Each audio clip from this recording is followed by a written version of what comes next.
Happy Friday, everyone, and welcome to Tabletakes presented by Gen Con. I'm Christian. I'm joined today by Bonsai and Emma and Derek. How's everybody doing this week? Doing pretty good. Yeah, did you miss me? busy. Oh, wait, you were gone? I know. I know. Not even I noticed. Rude. Rude. You just So glad you've joined us. My feelings are hurt. You just turned into someone who knew way more about magic last week. Oh, man. Yeah, I love it when that happens. it was really cool. Yeah. I switched say I don't chairs. know a lot. But Yeah. I know some things about magic. Yeah. For example, it's pretend. There- Oh, you mean the game?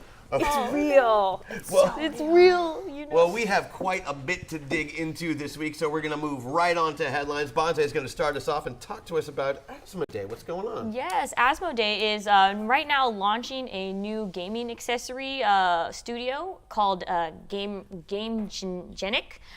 They will basically be printing out sleeves, playmats, storage boxes, dice. So basically they're separating, hey, these are the accessories, this is our main component, we make games, but if you want to go ahead and buy like extra dice, sleeves and stuff, that they'll be able to provide that.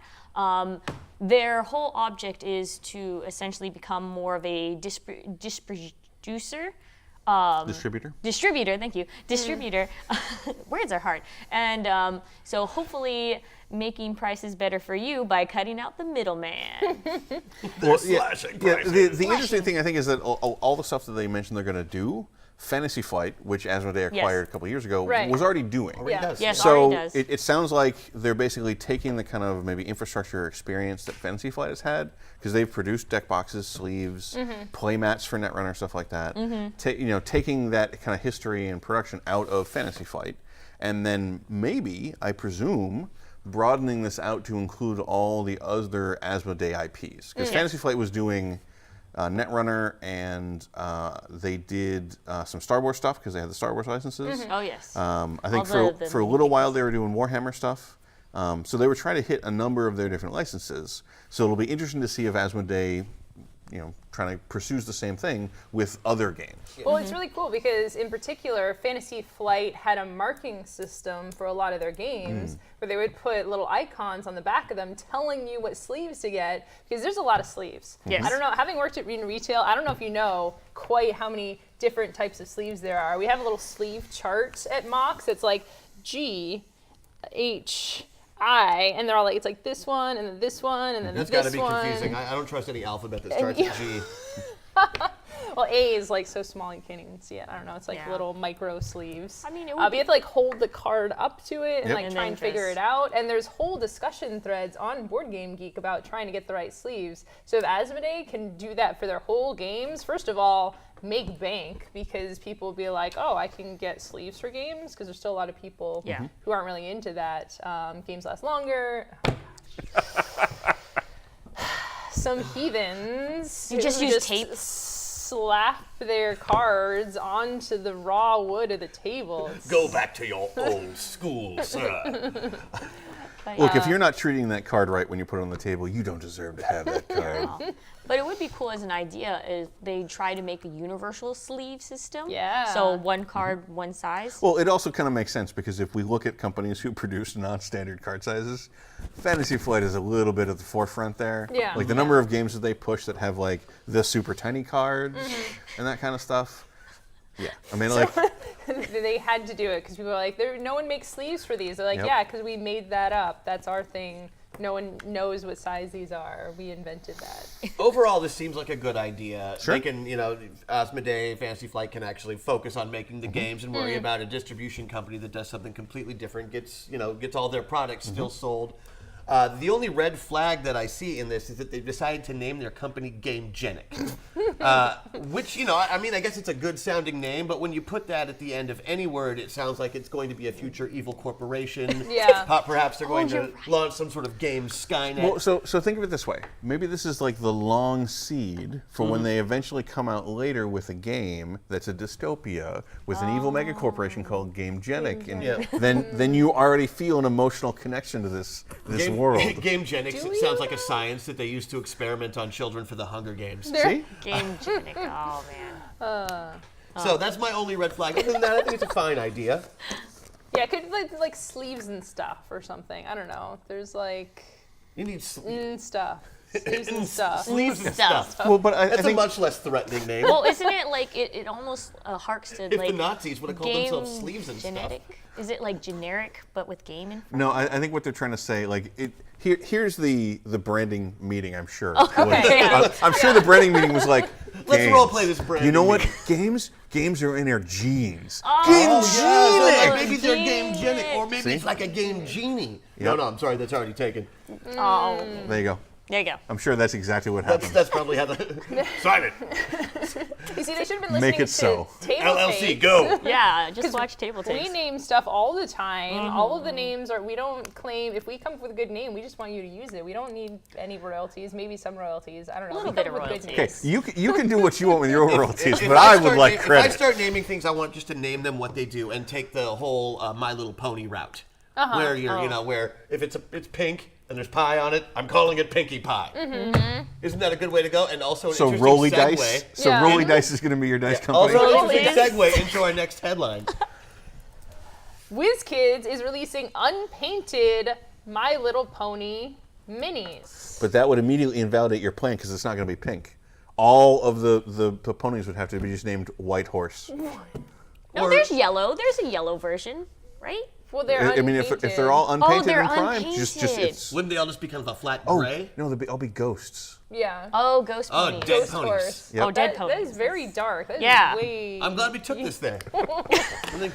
So in other news, Anyways, so this is an interesting development, I would say. My Little Pony obviously started in the 80s sure. with Sounds reasonable. the My Little Pony dolls. They have the hair, you can brush it, like really cute, kind of the soft plastic. And now they like had that. They had the plastic figures for this. And now they're, obviously, My Little Pony is big now. Like, they have the TV show, they have conventions, they have lots of people really enjoy this. multiple games, Yeah, Multiple games. A for it. whole weird little gaming subculture, which is a Yeah. thing. as opposed to all the other not weird even games have- No, subcultures. they're all weird, and Yeah. I'm into a whole bunch of them. But not all of them have their own, like, name for their group. of people. Yeah, they do. You just can't say a lot of them on TV. Right, Yeah. right. So these will be unpainted. WizKids, as we know, does all sorts of really cool mini stuff.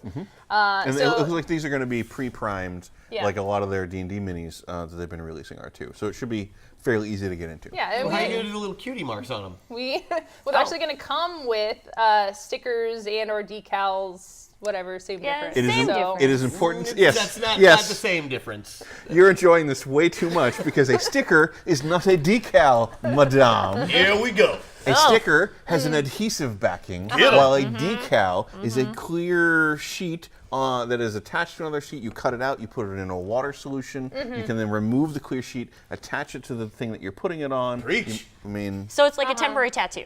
yes, Yeah. except permanent. So it's like And a not on a permanent person. tattoo. So it's a permanent illustration.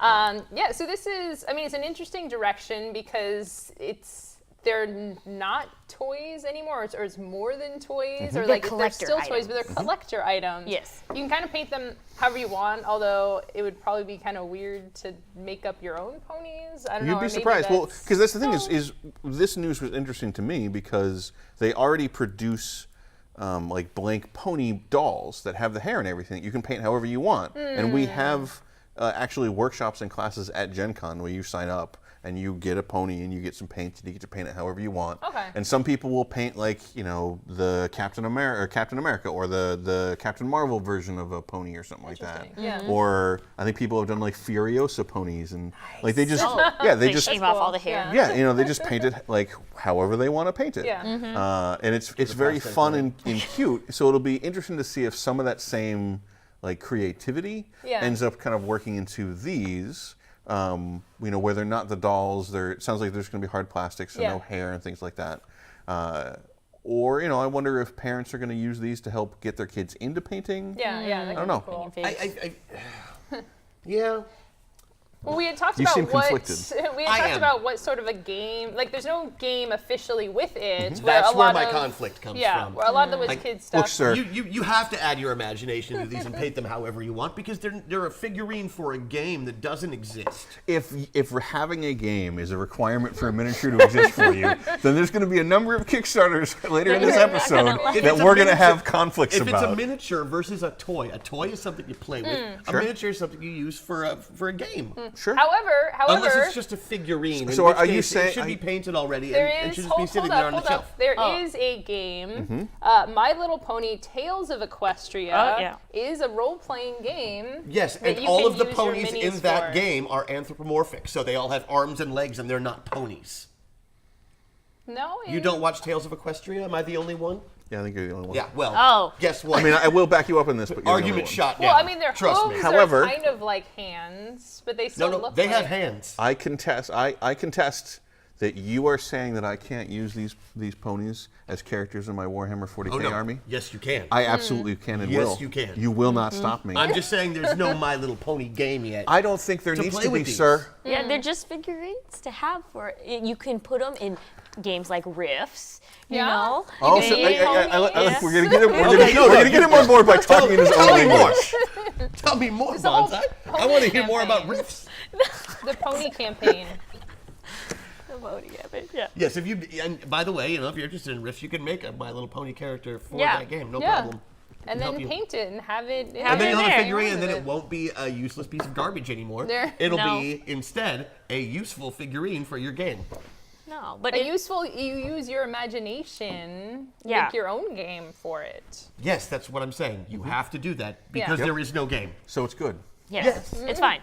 So we have been improved of this. Oh, but I did find that it's a cool fact that they are actually, the WizKids are actually working with Hasbro Toys. So there might be more nostalgia-based figurines coming out. Yeah. You know, Well, because I think there was news that Hasbro wants to kind of push Transformers and G.I. Joe a little bit more. And Yeah. then they can do that through WizKids and then buy them out too. Oh, no. But, like, see, now I'm just imagining WizKids releasing the brutal tabletop miniature combat game Transformers where the versus G.I. Joe. factions are G.I. My Little Joe Pony and versus Transformers. I love versus those G.I. Joe.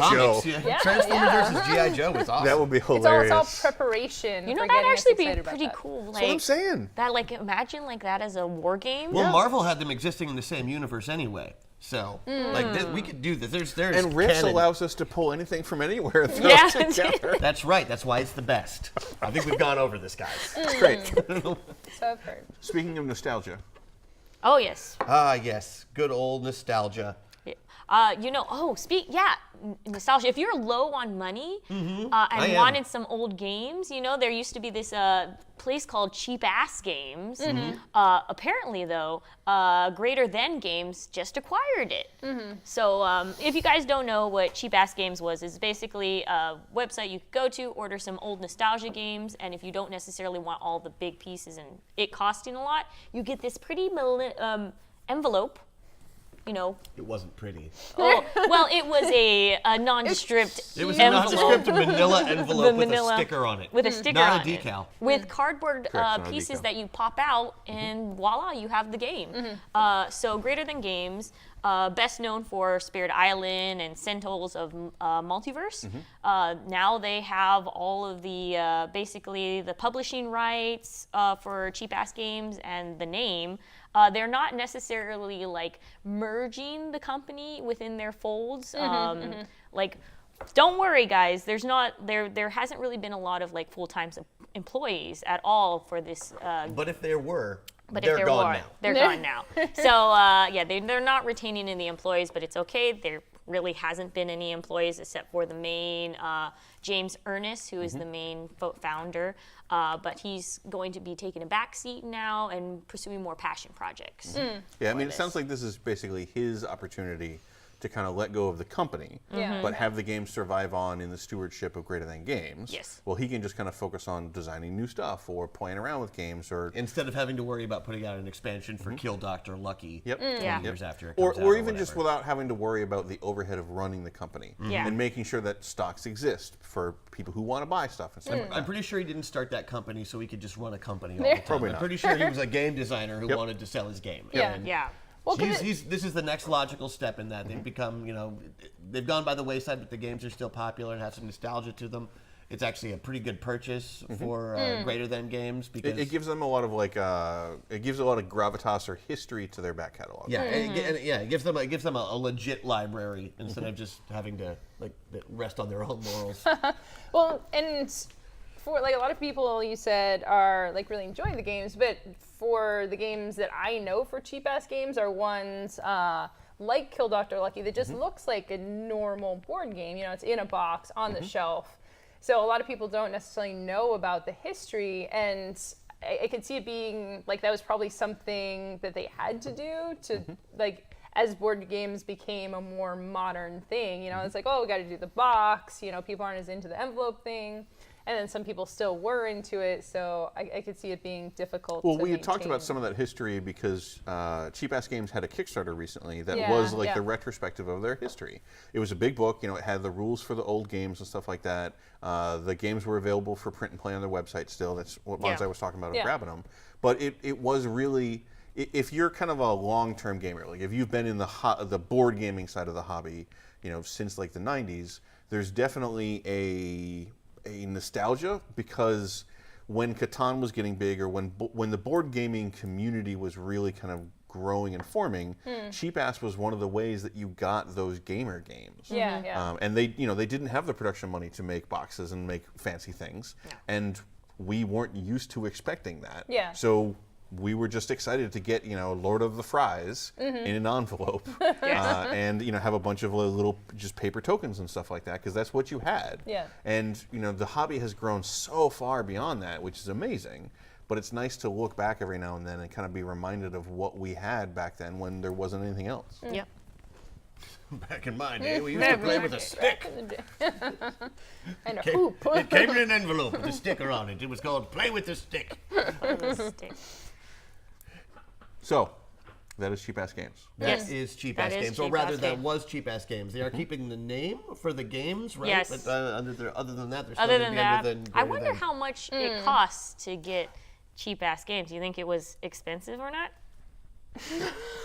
I'm kind of scared of the finger guns. I'm not going to lie. No. We're gonna dodge Brought some them, they let finger you bring bullets. those in here? Well, you know what's cheaper than cheap? Free? $1 million? Free. For example, loot that you get on the high seas. On the high seas. Yeah, that you steal, so it doesn't cost anything. Are you so talking it's about free. booty? I'm talking about booty. Yeah. Oh. That stretch would take so long to traverse that were I to not bring oranges, I would get scurvy at the end of that segue. I just want to point that out. I wasn't even sure where she was going with it. I'm like, okay. I got there. I got there. All the oranges yeah, we got there. thing. All our teeth fell out by the time we got to the end of it. Tell but we me got where there. we are now, Emma. But we needed a boat too. Oh, to sure. go to traverse Yep. the lengths of the ocean. Sure. Yeah. What's another word for Or ocean? sea. Oh, Oh, really? the sea. And you've stolen our time, so. So what are we talking about? Sea of Thieves. Okay. Oh! Sea of Thieves. Pirates. Also just known as pirates. It's what we play this game a lot in my household, and we never actually call it Sea of Thieves. Like, pirates. We gotta go do pirates. Come on, let's go do pirates. I love the image that they're trying to make a game Sea of Thieves and it's being very serious. Yeah. And you're just like, yeah, I'll do pirate. Do pirates. Wait a minute. Do What about the- that game is very serious? Well, Is it? Doing pirates. No, have you seen all the expansion content that just came out with the harpoon? And you Oh, you hold can on. fish. Why don't we You rewind? can fish in stick that off a rock and Just you in hang your case people boat? watching aren't familiar with your Yeah. Doing Pirates, Oh, okay. what is Sea of Thieves? Okay, so Sea of Thieves is a video game. We're getting to the tabletop stuff in a little bit. But this But is a first, here's a story. video game where you play as pirates. on the open seas, and you can kill ghouls, and you can hunt for treasure. Yeah, I mean, So it's And then you can kill It is a people. very cartoony, Yes. pseudo MMM-ish online, massively multiplayer online game where you just kind of where you just hang do out on a boat pirate and do stuff. pirate. You can get drunk. Yeah. Your character can get drunk. More and then you can- importantly, you can get like a little windy accordion hurdy-gurdy. thing, Oh, yeah, a the hurdy-gurdy, hurdy-gurdy. and yeah. dance and play while music. your ship is You sinking. can dance while your ship. You can sink other ships. So, you can shoot cannons. We are discussing Doing Pirates because Because literally just this morning, Sea of Thieves announced a tabletop role-playing game. So when I first heard they were doing a role-playing game, I'm like, oh, they're like making a digital RPG. But no, this is purely tabletop. They're partnering with Mongoose Publishing, who is known in the tabletop RPG community. Oh yes, they have quite the reputation. So they are, and we had said like, oh, are they just gonna like put this out? Probably. But they, Sorry. or like is the company just going to produce this? But they are actually publishing with someone Yeah, who when you presumably knows what they're doing in the RPG space. when you mentioned this, because I hadn't heard the news, Yeah. when you mentioned that there was a Sea of Thieves tabletop role-playing game come out, like my first question was like, who's publishing that? publishing it, Or is yeah. there just somebody in like Rare or Microsoft who is just like, yeah, I am hot on RPGs and we are doing this? You know that I makes can't sense. think of anything more immersive than this game. I mean, that definitely. Well, I think that it is With the rich back history of Sea of Thieves. for the roles. Like I've actually been one of the things I've enjoyed most of Sea of Thieves is like the character creation being your character, because there is like there's a lot of diversity to it, especially for the characters. Like mine is this like large old lady. Like that's my character in the game. Yeah, I'm that's the one of same the- one. Really? Yeah, of course you are, because there's Wait, have literally you been 8 sharing the same characters to character? pick from, guys. Well, no, there's there's a lot of more. different. There's a lot of body types, Yes. like a lot of like cultural, racial diversity within the character creation, and none of it's like pretty and cute and skinny. You know, it's No. all like ugly, scars. You're pirates. Like, It's scurvy. pirates. yeah. Right. Well, so That's the scurvy. interesting question I have is like, because my wife played Sea of Thieves for a while, Yeah. and you know, I could see why people will be playing the video game. Yeah. But what I'm curious about is what do you think from that experience is going to translate to a tabletop role-playing game? Well, I think the most important part, and what they really hammered on the announcement, it's a pretty short announcement, is the accessibility of it. So it's like you're going to be role-playing in minutes, which sounds like a stretch. But I mean, that's a great thing about Sea of Thieves, at least where it is now, is you get in there, you like get on your boat, you raise your anchor, and you're boating now. So You're doing pirates. Yeah, you're doing the pirates thing. So I'm excited about a system. We don't know what kind of system it is yet, but anything that really says if they can live up to this hype of, hey, yeah, you can just go. So do you with it. think then that like this would be positioned as like a very, very intro game? Like, Oh, you know, yeah. maybe if you're not into the fantasy theme of D&D, but you know, your friends want to play a role-playing game, this is what you would bust out? Yeah. Yeah. Okay. Yeah. Like a pirate. It's got Everybody custom wants to be dice pirates. too. Yeah. Yeah. Like maybe some lore to it. I mean, because they're like just building out the lore of Sea of Thieves a little bit. So I feel like maybe the thing, like the sets might be very stylized towards the game. yeah. That Certainly very- could be. See, this is I feel like the artwork's going to be great. Yeah. Yeah. I feel like the mechanics are going to be solid, and I feel like it is a world in which there's just a bunch of islands and a bunch of very ugly people riding on boats, getting drunk and shooting each other. so charisma. Yeah. Charisma just everyone's dump stat automatically. Yeah. Yeah. There shouldn't even be a charisma No, there stat. shouldn't Well, so, be. but like that's the thing that I always find really interesting is when you take a property from one medium to another. I'm always really curious about what the designers decide is the key thing to replicate. The key You experience know, so like, of it, yeah. I mean, if you're going to make a pirate RPG, why make a Sea of Thieves RPG and not just a pirate RPG? Like, if you're going to take Sea of Thieves, you know, what is it? How are you bringing the Sea of Thieves? I think the idea is that you're playing pirates, Experience. but you're not taking I it think they seriously. just got something. So maybe they just want to expand the lore of their game to hook people more into the actual video game. digital They game. should have done So- that in the design of the original game then. But then there's no real like it's supposed to be an easy pickup game that anybody can pick up. And if you're more interested in the pirates itself, maybe they'll actually establish the lore of all the various shopkeepers, the different organizations, why there's shady pirates that say you have to be well liked by 8 in a fraction. Okay, not that I'm salty about anything, but I have to. Okay, so yes, I'm literally salty about every aspect of because this. it's the ocean. it's the ocean. Alrighty. Yep, that's why. That's why. But yeah, Garrett, I'm saying for the adventure, it's like you go on the island. It's like your DM's like, okay, you're on the boat. I'm like, I'm gonna go fight that kraken. You're like, sure, you're being attacked by tentacles. And it's like, I shoot the tentacle. It's like you got ate by it and you're dead. that sounds great. Oh, are we done with? Oh, okay, sorry. All right, I have a feeling we need to have like a competitive role playing where you're going to run Sea of Thieves, you're going to run Rifts. No, I'll and just run. it's going to be. I'll just fight. run Pirates or one of the other pirate games. And you could use the Pirates that we talked about last week because you weren't here for that. I wasn't. yeah. I wasn't. We, so I we, don't we had a understand whole the bunch of reference. minis We that did. did not have a game associated with them that were pirate-themed rats. That's adorable. It was. But not as adorable, more adorable than ponies. But speaking of minis I wonder how they're going to pick them. and Yeah. painting Yeah. and divisive high-contrast issues. I was about to toss one of those your way. Yep. Well, I took all three. Yeah. They're So yours. Games Workshop has announced a new revolutionary painting system. A miracle paint. A if you miracle will. paint. Yeah, so like this is very interesting if you've kind of been in the hobby or if you've been painting minis for a Exactly. little while. Like the 2 thin coats is like a mantra among Warhammer painters because you are supposed to thin your paints, do multiple layers of the paint to get the paint smooth and consistent, and then you do a wash, and then you fix it back up, and then you do a highlight, and so do all this stuff, and it's many like kind of applications of paint. So Games Workshop has come out with a whole new like paint, basically, and a new system that they say will allow you to get pretty good quality in one thick coat of paint.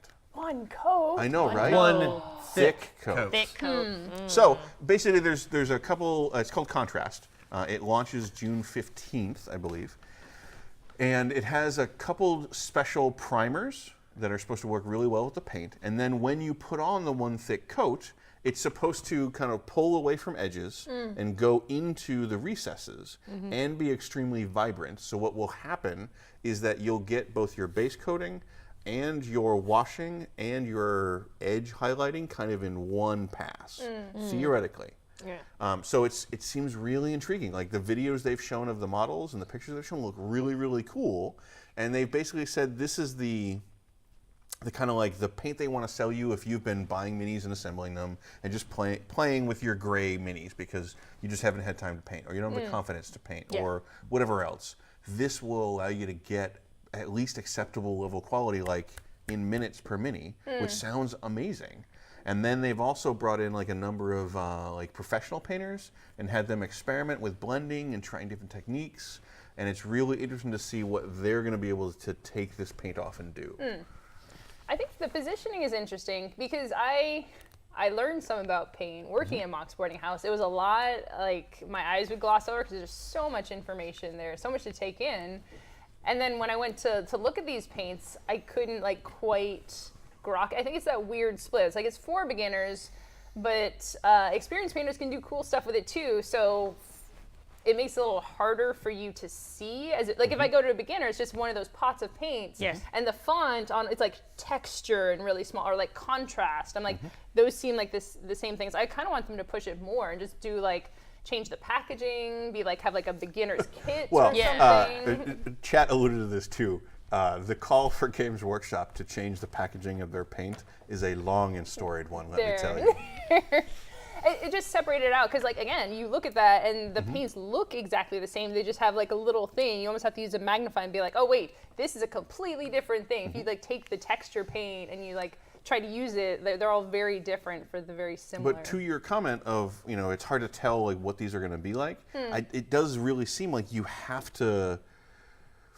This is going to be so different from kind of existing paints that I kind of feel like people are just going to have to try it out. Try it Yeah. out. And so I expect that come June 15th or so, when people have a chance to get their hands on it, reaction and news about it is going to change significantly. Because right now, I think the only people who were able to use it was at Warhammer Fest a couple weeks ago. Okay. So people were able to play with it. There's some videos up online, but still isn't widely available. So right now it's just hype. It's hype. Yeah.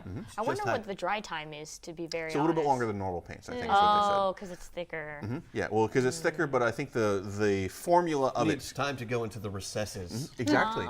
He's right. Yeah, gotta let it soak.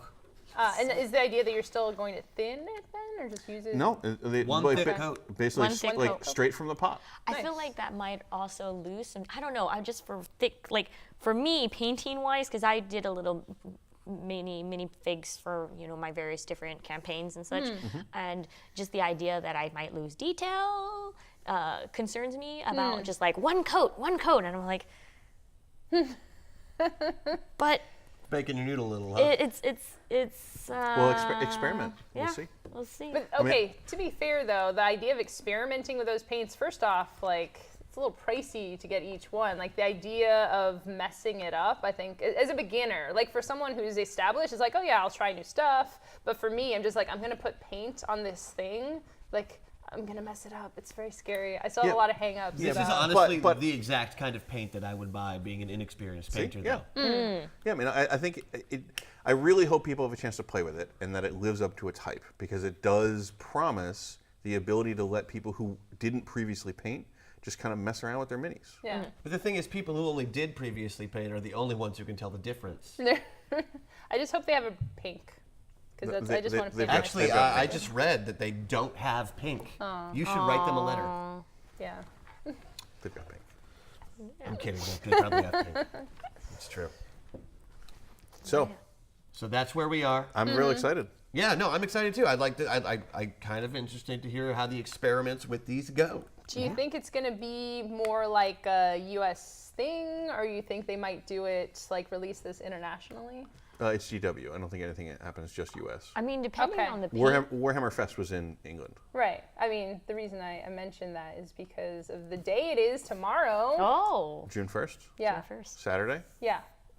Tomorrow. Also, Is it a holiday? International Tabletop Oh, Day. really? International. Tabletop Day. International. Across the globe. Not limited to any geographical borders or boundaries. Except those of Earth. Yeah, I guess. Yeah. Well, yeah, it's not Yeah. intergalactic Tabletop Day. Planetary. They might have to rebrand that. Planetary. Yeah, interplanetary. Yeah. So So International Tabletop Day. This might come as a surprise to some people because I think in the past it's been earlier in the year, so it's been more of a spring thing, but now they're doing it on June 1st. Geek and Sundry is doing a lot of the stuff for it, specifically the streaming. So you can actually tune into twitch.tv/Geek and Sundry. So they're going to have a lot of coverage all day tomorrow, right? Tomorrow's June 1st? Yeah. Of course, Yes. a lot of Tomorrow's people who are June doing tabletop streams will also have a lot of things Yes. on Tabletop Day out there. So Tabletop. if you have a favorite streamer, chances are they're probably doing something. And if not, ask them, and they'll probably do it at last minute, not realizing that tomorrow is International Tabletop Day. So it's something a lot of streamers are getting into it. A lot of people just at their homes, it's Yeah. on Saturday. So if you're thinking about doing a board game event, now's a great day to do it. well, I mean, it's a good excuse to just kind of set up a game day. Yeah, Yeah. Have some exactly. friends come over, put on the stream, and play some stuff and hang out and chat. But Yep. importantly, local game stores too. A lot of them are doing events, hosting things. Like our local game stores, Mox Boarding House is doing a lot of stuff where they're having the staff demo new games.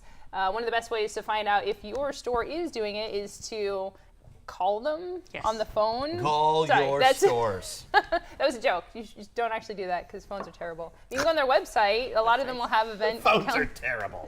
call. Who calls yeah, people? I do. anymore? Who does call anybody anymore? I do. Well, you're terrible. I text. I admit that. You are a terrible. I So- am one of the terribles. There's multiple ways you can find out this information. Call them, text them, maybe. Go on their so- Twitter. Yeah, text to the Twitter, go store. on their That'll Facebook work. Facebook, You're Twitter, You're giving them website. erroneous information.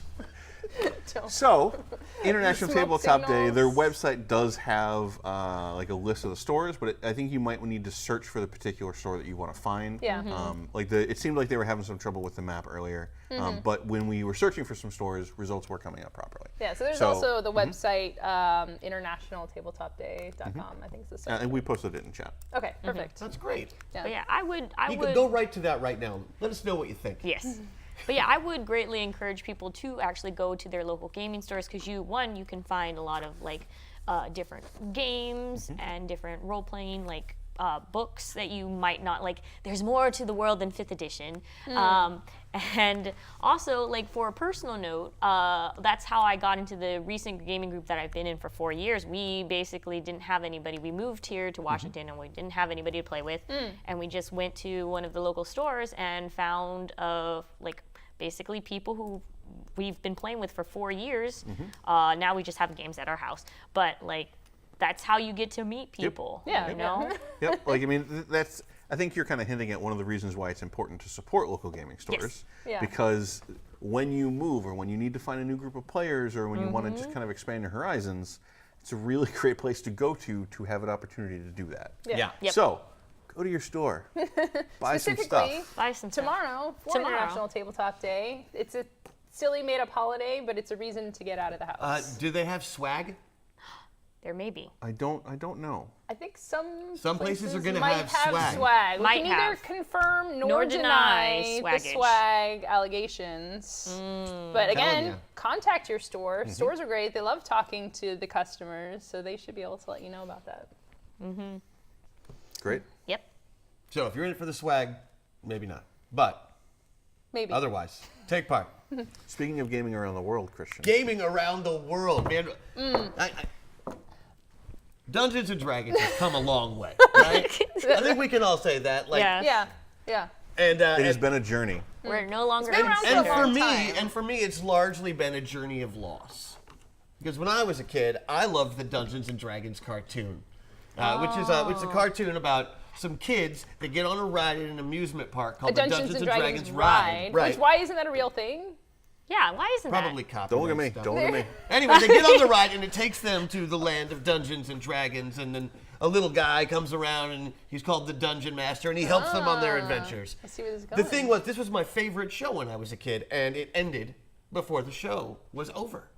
So I never got to see if Venger was defeated, if Tiamat took over the world, or if the kids got back home. What? Oh. Well, Cliffhanger. I would like to thank the good people of Renault Automobiles in Brazil, because you have done something that I didn't know that I needed. You gave me closure in my life, and I would like to thank you for that. For those of you who don't know, Renault Automobiles put out a car commercial in Brazil about 2 weeks ago at this point that not only featured a live-action version of the Dungeons and Dragons cartoon, but effectively ended the series for me. Well, you say ended, but I mean, I don't want to spoil anything, but if you watch that commercial all the way through, there's a hint of something. Yes, I'm not saying that there aren't A Easter comeback. eggs or I can't imagine that we are going to have was sequel this to really a Renault. canon in the commercial for a car that wraps up a cartoon from the 80s? No, of course it's not. I'm my just God. saying, you're saying it's an end. I'm saying it might be a beginning. That's Could what be I'm a saying. beginning, yeah. Maybe they're bringing it back. The Japan li- has taught me of the value of storytelling across many, many episodes of a commercial. Oh yeah. So I am here for if this yeah. wants to continue. Yeah, no. Yeah. If they keep up with it, it's going to be amazing. But they use all the same characters.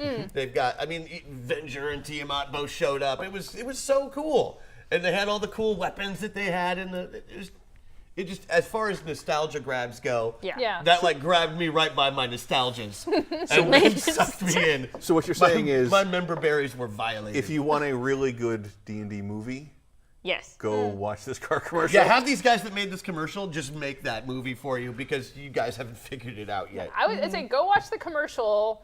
Be very confused like I was. Go on YouTube to search up D&D cartoon.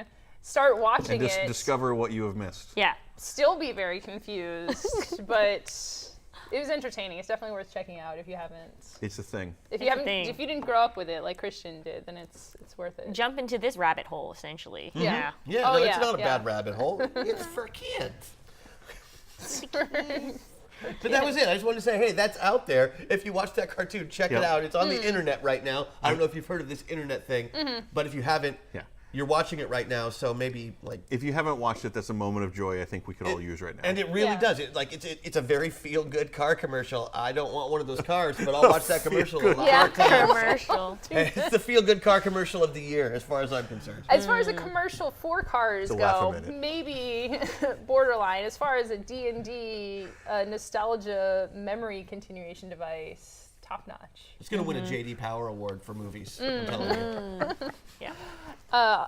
Also happening, I think I used up all my segues. I mean, you could just be like, speaking of international, Yeah, but I already did that. So do it again. Do it again.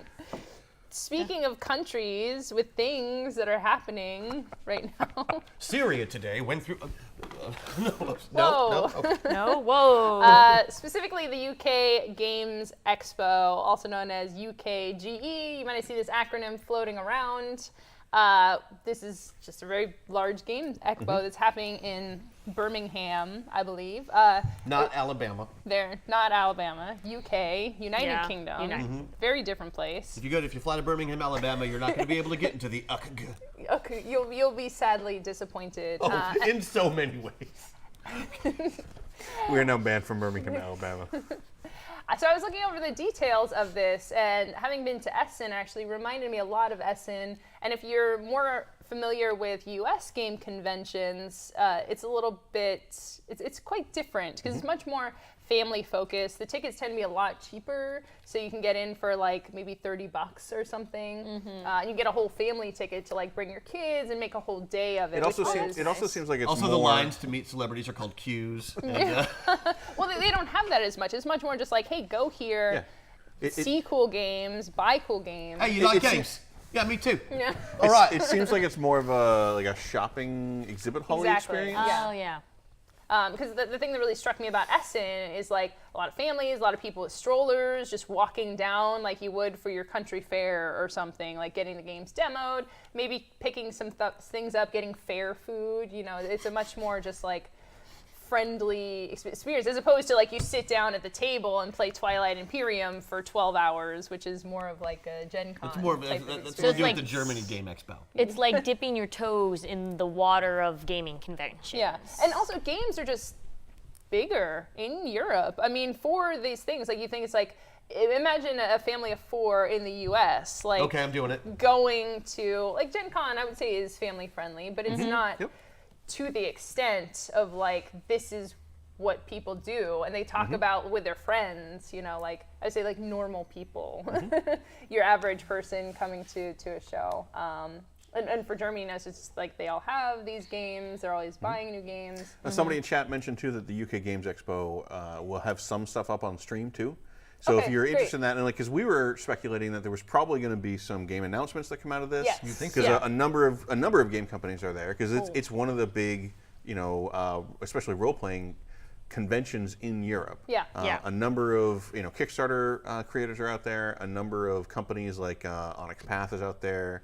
I think Pelgrane Press is attending and stuff like that. So there might be They're a lot closer to a lot of the Scandinavian companies that are basically just around the corner from there, which are Yeah. thousands of miles away from here. So there might be some big news announcements or new updates or things like that that come out of that. So you might want to keep an eye on their stream or their Twitter, things like that to keep And up to date. also, you could keep an eye on, like, there's people who go around to various conventions, especially if the signal's good enough, and do IRL streams or Yeah, real live yeah. streams. So So if you are local to the UK Birmingham area and you didn't know what was happening, which would be surprising, but now you can know and you can actually go to the show. But also stay tuned. Hopefully we'll have some announcements next week for some of the games. And if you that do came out of go, that. let us know.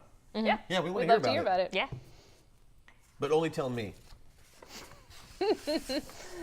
Christian is the filter. Christian's the gatekeeper. The interpretator. Christian has no filter and doesn't know where the gate is. Let's just be honest about that. So that's it for our headlines today. Let's Yeah. move Yeah. on to the bundles, led by Bundles. me, your bundle boss. So here's what Led we by got. Checks Notes. Me. It's me. It's part of the act, man. Yeah. I'm kayfabe looking at my notes. So the Humble Bundle is having their table flipping tabletop sale, maybe in honor of International Tabletop Day. This table's really heavy. Don't is don't very flip the table. Don't. Maybe not. No, it do can it. be done. It Don't. can be done. Don't We do have it. to work together. Don't but do it it. You can have happen. to do it. So with this, it's not a bundle that's for sale this week. It's actually just a sale. They've got some great deals on some products that you might be using if you play tabletop games, although they aren't necessarily tabletop games. Although No. some of them are. Although some of them are. Some of them right. are. Yeah. So let's go down the list. You get the Tabletop Simulator, which is every game, Yes. from what I understand. Yep. Every For game. only $10, Theoretically every game. that's a great deal. And of course, if you buy it through Humble Bundle, you're probably supporting a good cause. Terraforming Mars for $12. Yep. Also not a bad deal. Pick a ticket to ride. Various. There, Various. It says One of various, each. but pick one. There's a bunch of them, all at $1 to $4 a piece. Scythe, Splendor, and Ascension also really low price. Side being only $8, Splendor being $4, and Ascension also being only $4. So And those are just some of the highlights for the sale too. Right. That's not even everything. We grabbed the ones that were like These are the directly name from things, yeah. tabletop games. Yes. Yeah. But there were a number of video games that are really heavily inspired by tabletop games. Yes. Like Slay the Spire, Slay the which you were Spire, excited about. and then For the King, Yeah. and Cultist Simulators on there. Armello. Armello. But yeah, I actually own all of these games, so I will. So if you're you, not going to buy one. That's fine. No, I mean, but We're I sharing mean, the joy. I am telling people that you really do probably want to buy, especially for like Slay the Spire's deck building game. Yeah. For the King is a very like you can multiplayer conquer and clear out an area of the evil. So Nice. just fun games you can play with people. So if you're looking for video games that are adaptations of board games or heavily inspired, the sale is probably a good way to pick a few up. Right. And And yes. again, I mean, just that Tabletop Simulator is a great price on that, and Yeah.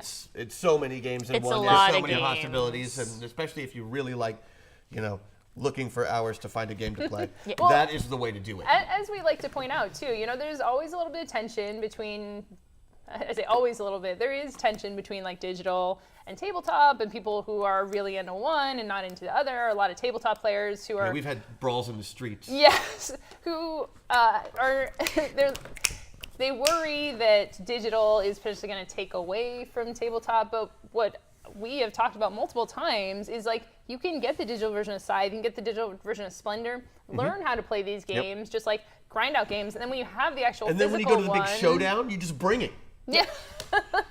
you'll know the rules to it. It makes it's a lot less tension learning. It lot gives of you a these- chance to practice. yeah, practice. And a lot of them have great tutorials. Like when I was I learned Carcassonne, for example, just as the tabletop version. But when I got it on Switch, it's just like, oh yeah, this just makes so much sense. And then plus, not everybody can game physically Yeah, with yeah. people. Like I have friends in the UK that I did Tabletop Simulator with, and we were able to play games together because of that. Like people in Belgium and stuff. Like they were just staying up late, but like we still got to play all the games. Yeah, I mean, I think Tabletop Simulator, even if you don't pick anything else up, Grab just that. Tabletop Simulator, the ability to because there are a number of Kickstarters that have prototypes that you can load in Tabletop Simulator and play with. Just the ability to allow people to demo a tabletop game digitally and just widely distribute that through Tabletop Simulator or Tabletopia or similar products is really exciting. Also great for game designers. Get your prototypes out there. Yeah. Or even just D&D players who want, Yeah. who want a new way to play with their friends. It's a good way to do that too. I have a couple of friends who are into that. And I think you can have up to 8 players. So that's actually really cool in itself because a lot of them are like hard cut at like 4, and this is a game you can play with 8. Yeah. So So what else we got? Ah, yes, the bundle of holding. Okay, so we're gonna go back a little bit here. Yeah, let's break it down. Let's break it down. They've got the Fantasy Hero Essentials bundle at Bundle of Holding, and what this is, it's your basic, I think 4th edition of the Fantasy Hero system. And what is that? So, Hero System. Okay, we still have like 12 minutes left of the show. Let me just break it in. It's a role-playing game. It is basically, if you took GURPS and then just turned it up to 11, you kind of get Hero System. If you GURPS, yeah, if you GURPS, you get Hero System. Yep. It also went by the name Champions and stuff like that too. It's had a couple different kind of brands. Right. They've got obviously this is their basic Hero System, which allows you to create basically any type of character in any type of genre, assuming you have a pencil and no math and have maybe a trigonometry degree. And like 12 hours, right? At least, yeah. No, Well, like the Champions and Hero were famous and renowned for offering customization Infamous, maybe. and everything that detail. you want for your character, you can buy with points, right? Ooh, Everything. Cool. So if I wanted like a hat, Sure. like For example, like you a could- fancy hat yeah. with a mouse that like with a little I feel saddle I that feel rides. I feel you're drifting back towards Sea of Thieves here, so we're gonna bring you back into Fantasy Hero. So yeah, you can basically make anything, but everything costs points. So it's basically just like pouring through the book. I want this, Yeah. I want this, and then you have to make sure that you're balanced because after you've spent all of your points, you're like, oh, I don't have a dexterity score of any kind. or pants. Or pants. Or pants. Because you put all your points into the hat. Sure. Right, because they put all my points into this hat with this mouse. Now the mouse can do trigonometry and have Yeah. psychic powers, Yeah. but I don't have pants. Maybe you can like imagine some pants. And that's basically Hero System. It was basically any genre. This is specifically Fantasy Hero. This is obviously not going to be superheroes or sci-fi. It's fantasy based. Just throwing that out there in case it was unclear. Unclear. Yeah, no, it's the 5th edition of it, which came out in like 1996 or Well, something. so the basic one, the basic level of the bundle is the 5th edition Fantasy Hero, which I think was 2003. Was it that late? Okay. Yep. And then the level up version of the bundle, which is like $18 as of last night. I think the price has changed depending on what people are buying. That's the 4th edition, also which is has like the 4th $96. edition. So it basically, if you vaguely remember playing this game back in the day, and you kind of want a cheap way to go revisit digitally your nostalgia, check this out. Or if you're one of those folks who really loves customization and you want to kind of dig into the history of kind of one of the pillars of customization. This is one of the big customization This is how you do RPG it. systems out there for the people who are really into that. I personally am really into that. Yeah. Hero System's a little too much for me. Could you potentially use this for character creation for other systems then? Yeah. Or like yeah, put pieces of that in there? Sure you can, but it's mostly as a really, really technical readout guideline as opposed to just being able to make a character that can do things. Yeah. Interesting. I mean, one of the interesting gimmicks about this system is that you can create like custom spells for your wizard. Oh yeah. Yeah, so like that's something you might want to just check out with your own If special you want to know effects. mechanically what the spell you've invented in your head does, Yeah. that's a really good way So to do that something actually. other than fire. Yeah. Or Just or types just of fire. There or are just other spells. new yeah. ways, Ooh, new ways to use fire. do fire. The only spell that matters is fire, though. Right. Yeah. Okay, good. All right. So, Everyone knows that. Everybody Fantasy knows Hero, a blast from the past, a very heavy, thick, dense blast from the past. that. Yeah. No, a very, very heavy, very thick, very dense. What are we? Blast from the past. Blast from the past. I think we all of our segues I was on and the wrong show for a metaphors second there, of guys. this show have been remarkably bad. Bad. By bad, you Bad. mean good. Yeah, so That's bad great. it's good. So good. Come back around. Speaking of Ice segues, pirates? Kickstarters now. Oh, Ooh, let's kick into Kickstarter. this. What is? Oh boy. Yeah. Oh boy. So, while the two of you dance, the first Kickstarter I want to talk about, I said two. Oh darn Three of it! you were dancing, you've ruined it. We don't math good.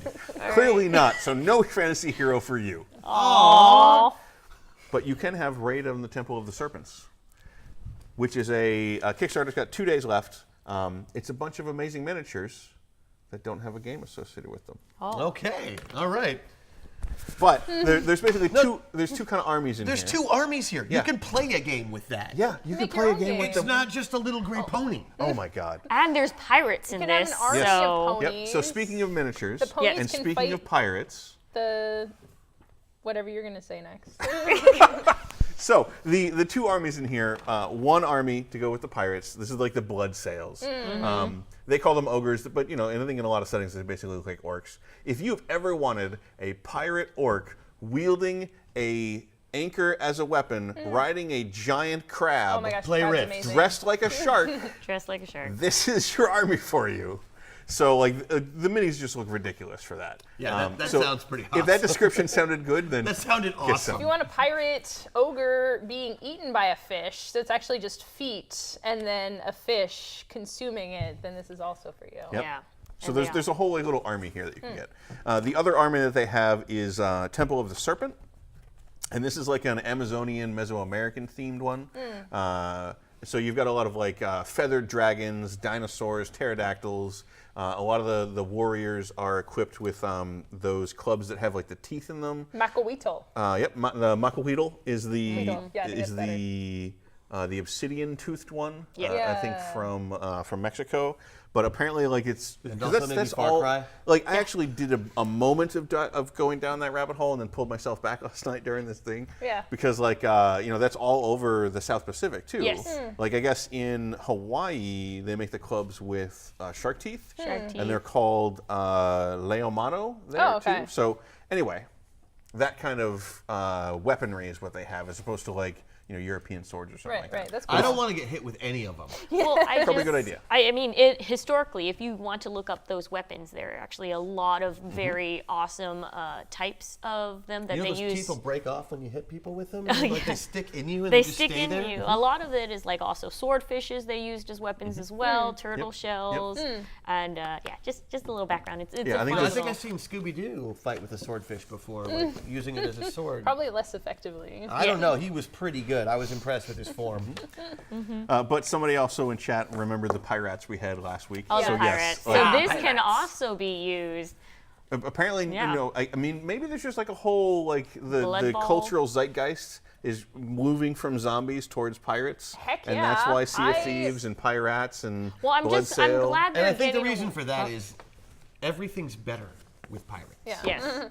Pirates is. Oh no, I'm glad that we're over the sexy every creature monster thing that everybody was going through. Like there was sexy Frankenstein, there's like sexy golems, and I was like, why? I think actually that's called more CW. Okay. If you put something on there, it has to be sexy. Yeah. But they're Look what they did with Archie. yeah.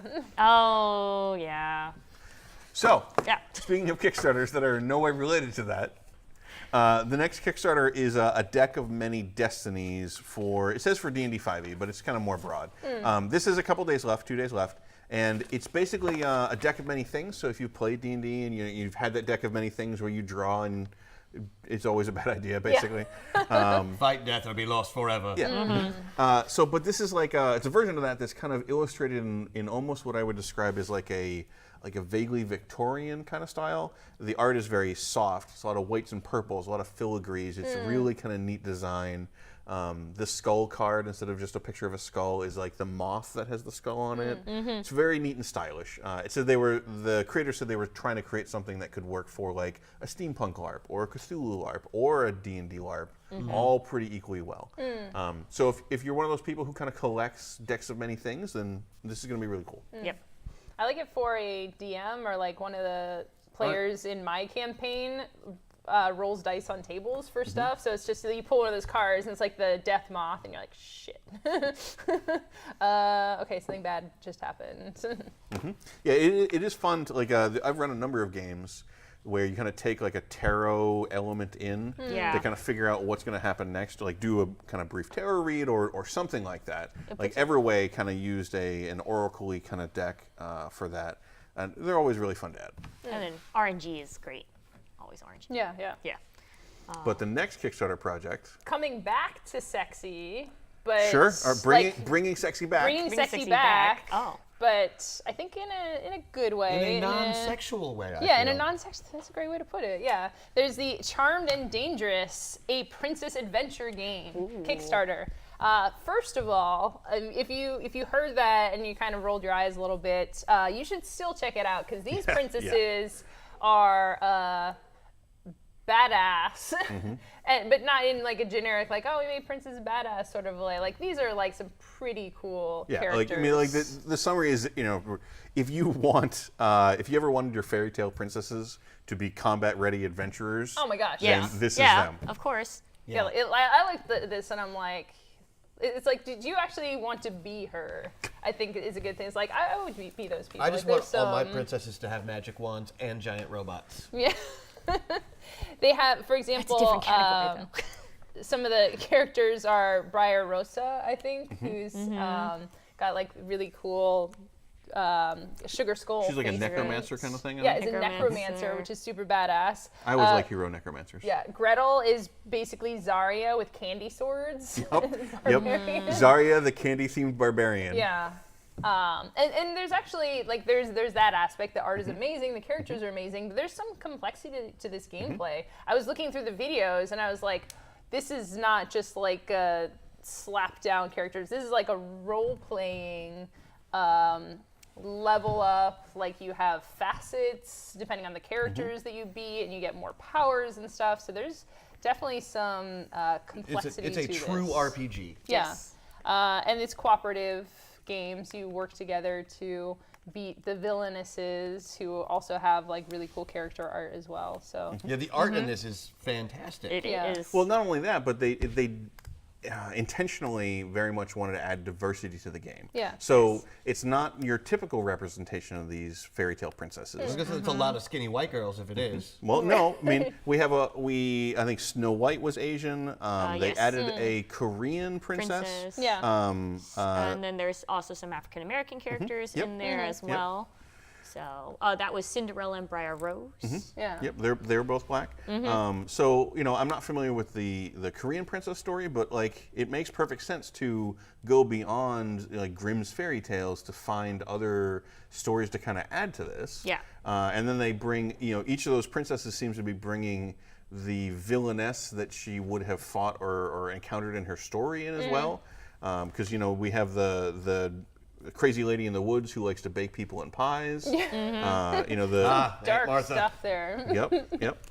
So it was just really nice. The art is both good and like has a plan to kind of present a wide variety of princesses, which was a nice change of pace. I often go, I would say, I'll play any game. Like, I kind of like lighter, faster paced games, but I like for this theme that they did put like a little bit of crunch to it. They didn't just say like, oh, like cool princess, and then we just like slap it on a game. Looks like they really put some thought into the game. Honestly, if they design made here. an overly simple role-playing game and tried to market it to girls, I would have been pissed. Yeah. I would have been really, really mad. Yeah. So it's got a good balance of things. Oh, speaking about fairy tales and diversity, you big bad wolf. There's gonna be a big bad con. Yes. Good. Yeah. With the finger guns. The finger guns. Those things are dangerous. Very dangerous. So there's about 7 days left to go ahead and register for this. A big, if you're not familiar with Big Bad Con, it's essentially a gaming convention that takes place in Walnut Creek, California, where they try to encourage people from different backgrounds via LGBT communities, different ethnic backgrounds, and such to represent in tabletop or role-playing games. So it's just to bring a light of, hey, every character isn't just European-eccentric, and it's just to allow people to meet people in the industry, and help basically make this more of a well-known thing and to introduce more concepts. Well, to the games. way they're doing it in the Kickstarter, I think, is really good because there's kind of two main components to them actually acting on the mission that they have of getting underrepresented people more represented at conventions. Yes. And one is a lot of the tiers are set up to just help people who wouldn't otherwise be able to afford to attend the show to do so. Yeah. So you can back to sponsor somebody or to scholarship, basically a scholarship Yeah. to help people attend the show, which is great, so that we can get a wider variety of attendees at these shows, people who just wouldn't otherwise be there.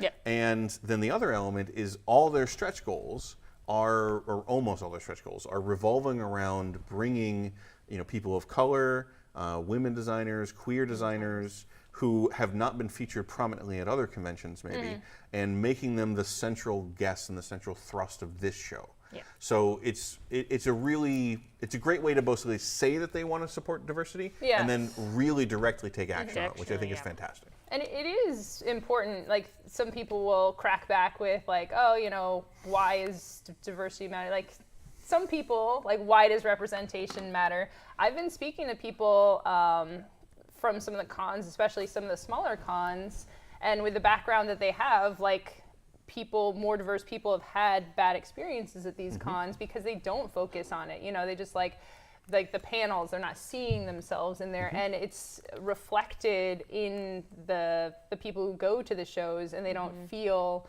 like as comfort, like women who go to these shows and they're trying to show games, I had a bad experience there. So it's something that is still very important and still very necessary. I mean, as a white guy, I have not lacked for representation in many hobbies, industries, and communities. But so I can understand maybe why some folks, white guys wouldn't understand why that matters. But so many people have expressed their concern, their need for representation, that you can't ignore that. When people say how important it is for them to see people like them on the stage at panels, or organizing the convention, or as the featured guest, or just as other attendees, those things matter. They do. And when everybody says they matter, you have to believe them. Yeah. So I'm just really happy to see Big Bad Con having this mission, executing on it, and it seems like they've gotten a really, really strong response. Yeah. So it's really gratifying on multiple levels to see that working out. Well, in the community, they have a very good, well-established name and everything that they've been doing. A lot of the people in their commercials are people that I know who in Tabletop who do have the right mission, mindset, and want to go ahead and make gaming for everybody. And they also, like, some of the side events that they have are not, it's not just for adults, it's also for kids as well. So you can institutionalize those way of thinking into a younger audience. And yeah, it seems like a good, fun thing, and like a good safe space for those who might feel a little intimidated. Yeah, so if you're looking for a convention, it's in the San Francisco, Oakland area. Yep. So you attend. If you can't attend and you want to support it, the Kickstarter gives you a perfect way to do that. Yeah, I love it. So somebody who wouldn't be able to go normally go, which is Yeah. awesome. Yeah, it would. So another project is Raccoon Tycoon, the Fat Cat expansion. This is a full week left, and literally I included it because not only is it apparently a very solid like stock market, commodities, speculation, trading, economic game, but it has a fat, furry cat on the cover, and all the characters are anthropomorphic animals. Yes. So I figured this would be maybe a Venn diagram where Emma's interests might overlap in some way. Yeah, I've seen this at a few shows, actually. I think I saw them demoing at Shucks. So Raccoon Tycoon itself was done on Kickstarter, released. It's out in the wild now. They're doing the expansion. It's another one where you can get the base game as part of it, which... There's also nice premium components too, like better meeples and stuff like that. Yeah. And they're cute. But I think the bigger fact is, like, this is kind of like a kind of way to get people into these type of games. Like, it's not that complicated. The reason why they're having the expansion is to make it a little bit more complex of a game. But if you're just like, oh, okay, I'm not really interested in board games, but then they're like, hey, there's a fluffy animal on this. Oh, yeah. I'd say a good third of most board games now have a fluffy animal of some kind involved, though. Yeah, like I think I was great. trying to figure out what Kickstarters to cover this week. Yeah. And I showed my wife, and I'm like, yeah, and she's like, yeah, that's in. I'm like, okay, that's what I thought. Yeah. I figured. For cute. So if you like medium, fairly complex economic games, and then also adorable animals. If you ever want to be a robber baron who is cute, Yes. here you go. I'm into it. I'll be in just about any job as long as I get to be cute. Yeah. Okay. Oh, but yeah. Well, our last Kickstarter, you stole from me. I'm sorry. This is very exciting. Okay, so so Tales of I have problems. Alethrion. Alethrion. Is how I believe it's pronounced. Alethrion. If you guys don't know, it was a animated student project that suddenly blew up on YouTube, and they started to Kickstarter to do this. Like, if you like good old-fashioned animated adventure stories in a fantasy realm, this is the game for you. Or, like, this is not the game. Sorry, this is the TV series or YouTube series. For you. Everything is Kickstarter based for these people, and it's a kind of web series that can cross any countries in terms of, like, understanding. As long as you can understand human emotion, you will understand what is going on. Because the cartoons, there's no dialogue in it. Right. No. Yeah. It's all through facial expressions and body motion, and like sometimes they'll have little symbols pop up. It's more like a rebus kind of thing almost, like where it's all symbolic. So you don't really need any language barrier, and it's one of those series that I discovered, and then I really think that anybody who likes fantasy or D&D really needs to watch these because they're just fantastic. The character designs are amazing. They're super varied. They're incredibly inventive. The stories are great. It's just amazing all around. I'm usually really against the idea of fantasy web series. I don't agree with them. I don't think they should exist. Really? Tell us Really? more. Yeah, I mean, there's got to be one good one out there somewhere, but Just one. I haven't found it yet. I mean, you should. I do strongly recommend going to this. Maybe I say- this one will break your rule. Yeah. No, it won't. Well, there's... I'll probably, of course, support it. I'm obviously a big supporter of these. It's amazing stuff. As long as I, can before the Journey Quest Kickstarter is done. There. Oh, I also did notice that I think some of the reward tiers are for a role-playing game and board game. They didn't provide a whole lot of details on it, so I don't know how far in that is in production. But like, this is very clearly, like, they play games, they love games. Yeah. They're making a web series about that love and passion. I want to see the handbook for that role-playing game as long as they do it in the same style as they do the show. So there's just No nothing words, written down. Yeah. Nothing written down, it's just pictures. it's Nothing written down. No one will explain it to you out loud. I would say go check this out. Go watch the video because I saw the name was like Tales of Elethrion. I don't know what that is. I went and I recognized it. So this is probably something that has come across your radar. If you see those characters, you're like, oh my gosh, I did like that. The name I think is a little Hard. I don't want to say generic, but It's a little generic. It's super generic. It doesn't stick with you. So you'll go and see like, oh, I saw that, I liked that, and then you'll be able to enjoy it from there.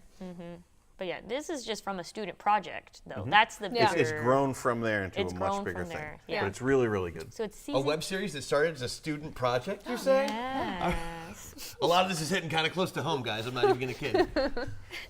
So that's our last Kickstarter for the day. It is. Yeah. Yeah. Make sure you take a look at it on Kickstarter. We do, I think, actually have another bit of Gen Con news to announce. Oh, hey. That I should bring up, though, Nice. is registration for Pop-Up Gen Con, which, you know, I think Kristen had talked about Yeah, we before did when talk she was about here. That, I think, opened at noon or is either about to open or just opened. So you should now be able to go to our website and figure out which of your local stores are doing something. have a pop-up You Gen can Con. register. You can get one of the commemorative badges for it. So if you can't go to Gen Con, you should go check this out. Yeah. And maybe when you're at your store, if they're not on the list, and you're at the store tomorrow for International Tabletop Day, yes. you can tell them about Pop-Up Gen Con so they can try to get involved in the future. Right. Nice. And that way they can have an International Tabletop Day that's maybe a little better organized. And yeah, Aesthetic. as a reminder for those who didn't hear the show, the Pop-Up Gen Con is this really cool thing you're doing for the first time this year, where same Gen Con activities, a lot of the games and stuff are being brought to local game stores. So if you can't go to the Gen Con in Indianapolis, you can go to a pop-up Gen Con in your hometown. So what will happen is we're trying to bring some of the experience of being at Gen Con to the store. Yeah. Specifically with like introducing new games, which Yeah. is amazing. So, a lot of people will go to Gen Con to demo new games, buy new games, and things like that. And Pop-Up Gen Con gives you a chance that if you can't go to Gen Con, you can go to your local store and they'll have received a box of a number of games that are being released at Gen Con that year that you can play demos for, get a feel for, pre-order, and just kind of get some of the excitement even if you aren't able to travel to Indianapolis. Yeah. Yep. Good deal. Cool. All the Exciting. All right, everybody, that's all we have for Tabletakes this week. Make sure you see us every Friday right here on this channel, also hosted on a couple other Twitch platforms. My name's Christian, this is Bonsai, Emma, and Derek. We've Wait. been Tabletakes presented by Gen Con. Don't forget, if you are enjoying the show, don't forget to give us a like, give us a follow. You can also subscribe to the channel. That's so a you thing. can stay tuned Retweet for, when we're about to go live. for all the great Tabletakes news right here. We also do have a number of other shows on Twitch. On Wednesdays, Peter has his fireside history, chat his kind of fireside thing. chat. Yeah. He's been going through the history of Magic, where he's been bringing people who were there, like when Magic was kind of first congealing in their minds. So you get some of the crazy stories of how that game came together. And then on Back in the dark ages of Ice Ages. the dark icy ages. On Monday nights, we have the brothers Murph, who play a game, engage with chat. Very Yeah. exciting stuff. I ended up rating them one of these that last time. Sweet. Nice. And then on actually just in 15 minutes or so, we'll be back with another show today. That is the new release rundown. So if you have some time, you should hang out. We'll put up a coming back soon, and then we'll be back once we've set up to go through all the games that have been released in the past week-ish or so. Nice. Where else can we see you over the week, guys? Oh, I am always on Twitch pretty much. Monday. You're on Twitch right now. I'm I am on Twitch right now. But yes, Right now. at Twitchception. Bonsai Baby on Twitch. I'm right now making a Link Master Sword and the Hylian Shield. Because you do woodworking. I do woodworking, but I'm also taking a break. I like other crafts as well. But yes, I do a lot of woodworking. So if you guys want to make dice tables and stuff, I'm actually going to make my I'm gonna up what is called the next project after this is I'm gutting my table, my kitchen table. I'm making it into a gaming table with I got some flat screens. Oh yeah, I've been wanting to do that for so long, but I don't know how to do woodworking. Well, here you go. You just need really screws, glue, and hope for the best. That's where I'm really good at the Screw and hope for the optimism. best. Everything else Yeah. I have very little skill at. I'm Christian Doyle. You can catch me on the Zombie Orpheus Twitch channel on Thursdays for Zoe Game Night. Not to mention Saturdays for Death from Above, Mondays for Masters of the Metaverse, and right here on Tabletakes on Friday. Don't forget the Journey Quest Kickstarter is going for the next 42 days. We managed to do 135 on the first day, and hopefully Nice. we keep that momentum exciting. going. So if you like the show, check it out. Sweet. And I'm Emma Larkins at Emma Larkins everywhere. I'm a board game designer. I do a board game design streams on Tuesday and Friday if you want to catch me there. And I'm Frequent Beef, and I help organize Gen Con. There. So Yay! The Frequently hero and we beefily. need. Yep. And briefly. thank you very much, All everybody. right, this has been Thank Tabletakes. We'll see you you. see you next week. See ya. Yeah.